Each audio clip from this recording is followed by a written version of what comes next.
When you think about it long and hard, would it be better for Scotland to have a Scottish Prime Minister, the continuation of the Brown regime, or to have David Cameron instead?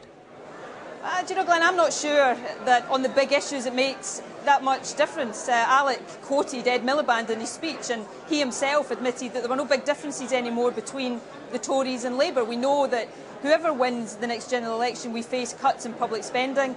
We know that both Labour and the Tories want to invest these billions of pounds in Trident missiles. So what we are saying, and what Alec outlined today, was the real choice that people have in the election. They can vote for the UK parties that are much of a muchness, or they can vote for real change with the SNP, and they can vote for Scotland's voice being heard loudly and clearly at Westminster. Well, you well know that many people will vote for the party that they would most like to form the next UK government, and by any measure that's not going to be the SNP.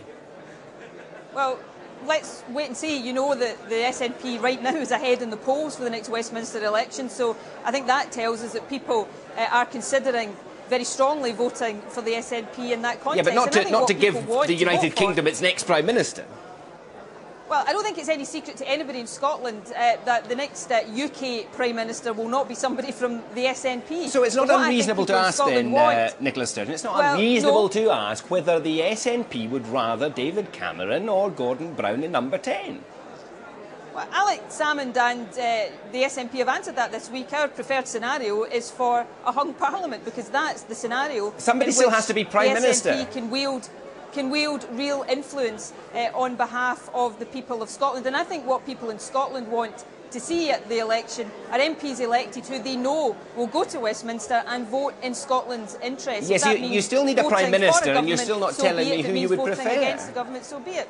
Who would you prefer? Because I don't. I'm not going to answer that question, because what I want to see are SNP MPs at Westminster fighting Scotland's corner, standing up for Scotland, and making sure that our interests are protected. But isn't the honest answer, and there are many people at the conference who would admit this privately, that the SNP can't wait for the Conservatives to get back into power because you believe that that will further the cause of independence faster than if Labour hang on to power? If Alec Salmond was in a position to choose who became the next UK Prime Minister, would it be Cameron or would it be Brown?